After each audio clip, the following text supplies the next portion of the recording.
In the closed-eye experiment, we paid attention briefly to the location of our minds. Let's look further into this, but now with our eyes open. Where are our minds? Are they central, in our heads, separate from the rest of the world? Or are they at large, undivided from the world? Others tell me that my thoughts are in my head. I accept this way of thinking about my mind, the public view of me. My mind is here, yours is there. But my private experience is different. My thoughts are not in my head here, simply because I don't find my head here. Instead, I find boundless awareness. This awareness contains both my thoughts and feelings and the world. My mind is undivided from the world. Here's a way of illustrating this. I'm looking at this apple from the emptiness at my center. I see its shape and color there, from this shapeless, colorless space here. I'm also thinking about the apple. It's red, it's round, it's ready to eat. Where are my thoughts? Others say my thoughts are in my head, but I find no head here.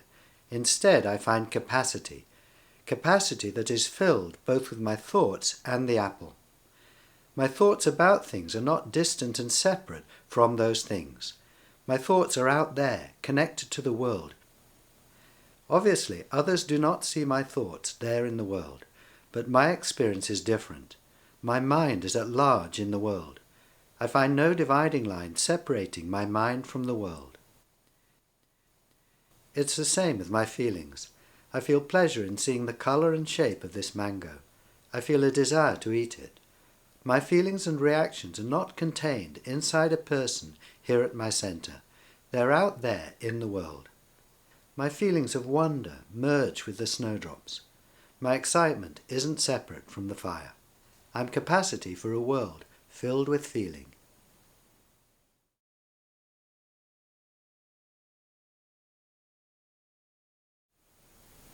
When we live as if our minds are central, it's not surprising if sometimes we feel full to bursting with thoughts and feelings. There's a lot of things going on in a very small space. But when we see that privately we're empty of mind at center, that all our thinking and feeling is out there in the world, a great weight lifts from our shoulders. How good it is to be free of our minds at center, and how our minds love to be set free in this way. When we let them go back into the world, they breathe and expand. We become more creative when we don't hold on to our minds at center, when we're consciously open to the source. And we become more warm and generous-hearted when we don't hold on to our hearts at center, but let them be where they belong, out there in the world.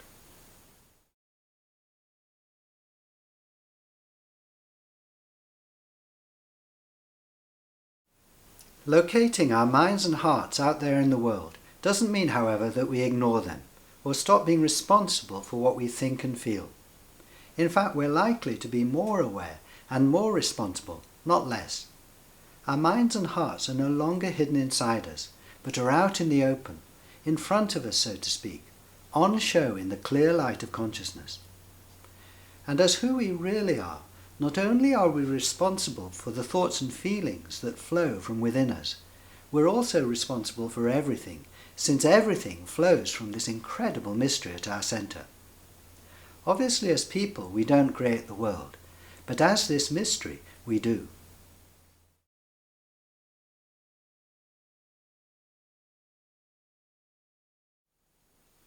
One of the situations where there's a striking difference between our public and private identities is when we move. If we go out for a walk or travel in a car, everyone around us sees us moving. But are we moving from our own point of view? I'm not. Here's an experiment you can do to see if you're the same. Point at your no face and slowly turn around. For others, you're turning whilst the world remains still. But is it the same from your point of view? Here's my experience. Beyond my finger, I see the room going past. But this side of my finger, I see no movement at all. Here at center, I'm still. It's the world that's moving. Notice how this is true whenever you're on the move. When you're walking, you're looking from boundless stillness as the ground moves under your feet. When you're cycling, you don't move, it's the road that's moving, rushing past underneath you. And when you're in a car, enjoy watching the landscape flow into your stillness. You go nowhere, whilst your destination comes to you.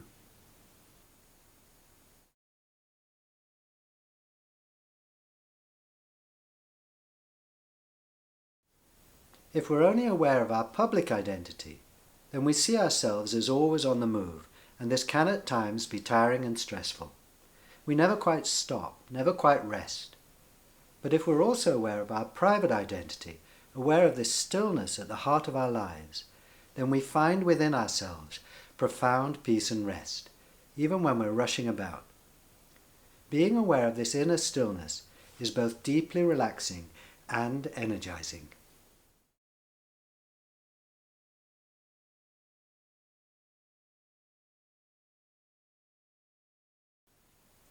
We can't see our heads, you might say, but we can touch them.